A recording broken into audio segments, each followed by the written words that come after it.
شرعی نقطہ نظر سے کوئی آدمی نکاح کرتا ہے 1 روپے خرچ نہیں ہے نہ لڑکی والوں پر، لڑکے پر صرف ادائے مہر کے سلسلے میں وہ ہے کہ وہ مہر ادا کرے،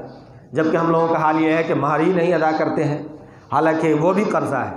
اگر کوئی آدمی مہر نہیں ادا کرتا ہے اور وہ مر گیا، وہ اس کی بیوی پر، اب بیوی جو ہے ایک آدمی کا انتقال ہوا،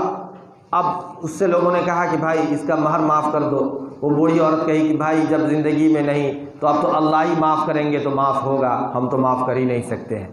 پھر اس کو سمجھایا گیا کہ بھائی اگر آپ معاف کریں گے تبھی اللہ بھی معاف کرے، کیونکہ یہ آپ کا حق ہے۔ عام طور پر اس کو ہم لوگ کہتے ہیں مہر دین۔ یہ دین کیا ہے؟ دین کا مطلب ہوتا ہے قرضہ، یہ لفظ ہی غلط ہے۔ عام طور پر جو لوگ کہتے ہیں کہ یہ مہر دین اتنا مقرر ہوا ہے تو یہ مطلب قرضہ اتنا مقرر ہوا ہے، حالانکہ وہ قرضہ نہیں ہے،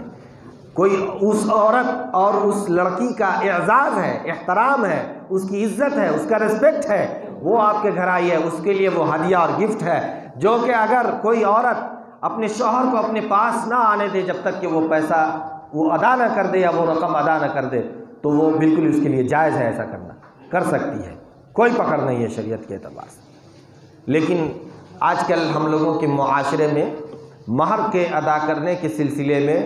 بہت زیادہ کوتاہی ہے، اکثر لوگ ادا نہیں کرتے ہیں اور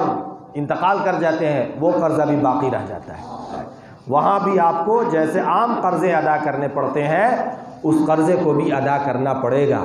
اس لیے نکاح کیجئے تو فضول خرچیوں میں پیسے کو ضائع کرنے کے بجائے جو اس کا مہر واجب ہے اس کو پہلی ملاقات میں اس کو ادا کرنا چاہیے آدمی کو، اور بیوی کو بھی چاہیے کہ اس پیسے کو حفاظت سے رکھے، اس لیے کہ اس کی ایک فضیلت بھی بیان کی گئی ہے۔ قرآن پاک کی آیت حنیہ مریہ کے تحت حضرت علی رضی اللہ تعالیٰ عنہ سے یہ بات منقول ہے کہ کوئی عورت اگر اپنے مہر کی رقم کو حفاظت سے رکھتی ہے اور اس کے شوہر کو کوئی ایسا مرض لگ جاتا ہے، کوئی ایسی بیماری آ پڑتی ہے جو لا ينحل ہو، جس کا علاج نہ ہو، پھر وہ اس مہر کی رقم سے شہد خریدے اور دودھ خریدے اور شہد اور دودھ کو ملا کر اپنے شوہر کو کھلائے تو اللہ پاک اس کی برکت سے اس کو شفا عطا فرمائیں گے۔ فضول خرچیوں میں جس کا کوئی اعتبار نہیں ہے شریعت کے اندر، اللہ کے یہاں حساب دینا پڑے گا، ان میں تو ہم لوگ پیسے کو ضائع کر دیتے ہیں، قرض بھی لے لیتے ہیں، ادھار بھی لے لیتے ہیں، اور بیوی کا جو مہر واجب ہے جس کی ادائیگی کے بغیر قیامت کے دن بھی آدمی چھٹکارا نہیں پا سکے گا، اس کے ادا کرنے کے سلسلے میں بہت ہی کوتاہی سے کام لیتے ہیں۔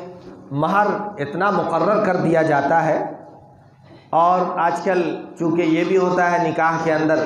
کہ لوگ مطالبہ بھی کرتے ہیں، تو جتنا مطالبہ ہوتا ہے اسی حساب سے مہر بھی ادا کیا جاتا ہے، اور لڑکے کے ذہن میں یہ بات ہوتی ہے کہ یہ مہر تو اس وقت ادا کرے گا کہ خدا نخواستہ اگر نکاح باقی نہ رہے، نباہ کی کوئی صورت باقی نہ رہے تو پنچایت ہوگی یا جو بھی معاملہ ہوگا تو وہاں پر مہر کی رقم ادائیگی کی نیت نہیں ہوتی ہے، اس لیے وہ قبول کر لیتے ہیں۔ تو ضرورت سے زیادہ مہر باندھنا یہ بھی ایک غیر منطقی اور غیر شرعی بات ہے۔ صلاحیت جس قدر ہے اسی قدر مہر کا اقرار کرنا چاہیے اور وہی مقرر، اور کہیں کہیں جو ہے اتنا گرا دیا جاتا ہے مہر، عورت کی اور اس لڑکی کی بے اکرامی ہوتی ہے، اس کی بے عزتی ہوتی ہے، 5000 مہر مقرر کر دیا۔ ارے بھائی 5000 کی کیا حقیقت ہے؟ سونا اور چاندی میں مہر مقرر کرنا چاہیے، یعنی وہ روپیے پیسے میں کرنسی میں مہر مقرر کرنے میں لڑکیوں کا نقصان ہے، عورت کا نقصان ہے، اور حدیث میں بھی آیا آپ صلی اللہ علیہ وسلم نے جو ازواج مطہرات ہوں یا پھر حضرت فاطمہ رضی اللہ تعالیٰ عنہ کا نکاح ہوا اس میں سونے چاندی کو مہر مقرر کیا گیا تھا، اس لیے کہ سونے چاندی کی ویلو بڑھتی رہتی ہے جبکہ روپیے کی ویلو وہ گھٹتی رہتی ہے۔ آج سے 50 سال پہلے 5000 کی جو ویلو تھی، ظاہر ہے کہ اگر 50 سال پہلے 5000 مقرر کیا گیا تھا، آج اگر کوئی ادا کرے گا تو 5000 اس کو ادا کرنا ہے، اب 5000 کی کوئی حقیقت نہیں ہے، جبکہ 5000 کا اگر سونا مقرر کیا جاتا 50 سال پہلے تو آج وہ سونا 50000 کا ہوتا۔ اس لیے جو ہے اس بات کا خیال کرنا چاہیے کہ مہر کو مقرر کرتے وقت روپیے پیسے کے بجائے اگر وہ سونا میں، چاندی میں، دھات کی شکل میں مقرر کیا جائے تو یہ لڑکی کے لیے بھی بہتر ہے اور شرعی نقطہ نظر سے بھی بہتر ہے۔ اور پھر ایک ایسا معیار مقرر کرنا چاہیے جو جس کو مہر آدمی کہہ سکے، جس سے اس عورت کی عزت ہو، اس کا اکرام ہو، اس کا احترام آپ کے دل میں اور سمجھ میں آئے اس لیے کہ یہ اس کا قرآن کے اندر اس کا تذکرہ آیا، حدیث پاک کے اندر اس کا تذکرہ آیا، اس لیے اس کے اندر اعتدال سے کام لینا چاہیے، ضرورت سے زیادہ مقرر نہیں کرنا چاہیے کہ آدمی کی ادا کرنے کی نیت ہی نہیں ہو، کہ اگر کسی کی نیت نکاح کے وقت تھی کہ مہر جتنا مقرر کرنا ہے کر لو، ہم ادا نہیں کریں گے، ظاہر نہیں کیا، صرف دل میں نیت ہے، تو حدیث پاک کے اندر آیا کہ وہ آدمی زنا کر رہا ہے، کتنی سخت وعید ہے، یہ معمولی بات نہیں ہے۔ اس لیے ادائیگی مہر کے سلسلے میں ہم لوگوں کو اپنا کردار ادا کرنا چاہیے، اگر ہم نے ادا نہیں کیا ہے تو اس کو ادا کرنے کی کوشش کرنا چاہیے، اس لیے کہ یہ عورت کی عزت ہے، اس کا احترام ہے۔ جن لوگوں نے نکاح نہیں کیا ہے وہ نکاح کرنے کا ارادہ رکھتے ہو تو وہ پہلے یہ بالکل عزم کر لے، طے کر لے کہ مجھے بالکل ملاقات کرتے ہوئے یہ ادا کر دینا ہے اور دین نہیں رکھنا ہے۔ یہ مہر دین نہیں ہے، یہ مہر تو بالکل کرنٹ ہے، کیش ہے، اس کو دین لوگوں نے کہہ کر ادھار رکھ کر مشہور ہو گیا ہے کہ مہر دین۔ تو جب دین آپ مقرر ہی کر رہے ہیں تو وہ لڑکی تو آپ کے سر پر چڑھ کے رہے گی کہ بھائی یہ پہلے دن سے ہمارا قرض دار ہے، وہ آئے گی، آپ جتنا بھی کیش لے لیجئے اس سے مانگ کر، وہ سب فقیر ہے۔ آپ جو گیٹ پر مانگتے ہیں وہ فقیر نہیں ہے، وہ تو بیچارہ ضرورت مند ہے، مجبوری میں اور مفلسی میں۔ آپ باوجود تمام تر عیش و عشرت کے اس کے سامنے اگر ہاتھ پھیلا رہے ہیں تو آپ سے بڑا فقیر اور کون ہو سکتا ہے؟ فقیر کس کو کہتے ہیں؟ سوال کرنے والے کو فقیر کہتے ہیں، اور ایسا سوال جس میں تکبر بھی ہو۔ ایسے ابھی ہم نے حدیث پاک پڑھا کہ ایسے فقیر سے اللہ پاک بہت ہی نفرت فرماتے ہیں کہ جو متکبر بھی ہو، اور اس سے بڑا متکبر کون ہوگا جو لڑکی والے سے وہ بھیک مانگے اور کہے کہ مجھ کو اتنا چاہیے۔ فقیر تو آتا ہے تو کہتا ہے بھائی جو بھی دے دو، اور یہاں تو باضابطہ ایک ڈیجٹ متعین ہے، مطالبہ کر رہے ہیں کہ مجھ کو 5 لاکھ چاہیے، 3 لاکھ چاہیے۔ تو یہ فقر بھی ہے، تکبر بھی ہے، سوال کرنا بھی ہے، اللہ کی نظر میں گرنا بھی ہے، اور آپ پہلے دن سے اس لڑکی کی نظر میں آپ گر جائیں گے۔ امیر شریعت حضرت مولانا ولی رحمانی صاحب نے فرمایا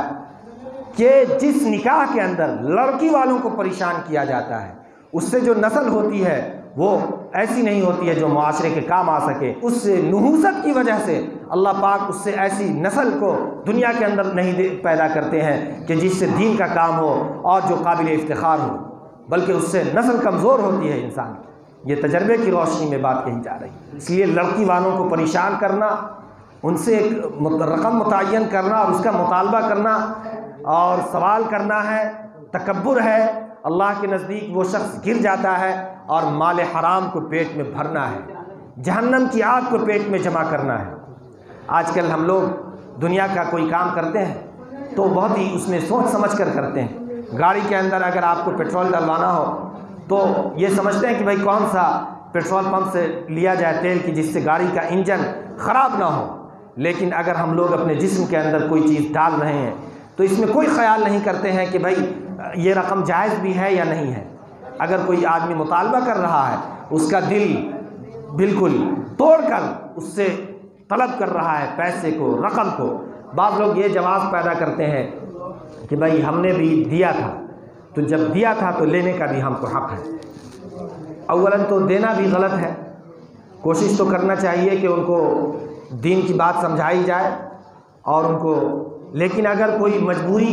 مجبوری کی صورت میں فقہا نے لکھا ہے کہ مجبوراً جو ہے کوئی آدمی جو ہے رشوت بھی دے سکتا ہے۔ جہاں پر جیسے ہندوستان ہے، یہاں کوئی کام رشوت کے بغیر ہوتا ہی نہیں ہے، تو مجبوراً رشوت دینا تو جائز ہو جاتا ہے مجبوری کی حالت میں۔ اب وہ لینے والے کے لیے لیکن پھر بھی حلال نہیں ہوتا ہے، لینے والے کے لیے وہ رقم حرام ہی رہتی ہے۔ اب اس کا جواب اس کو اللہ کیا دینا ہے، وہ کیسے دے گا، اس کا معاملہ ہے، لیکن آپ کو چونکہ ایک کام نکالنا ہے تو مجبوراً آپ وہ عمل کر سکتے ہیں۔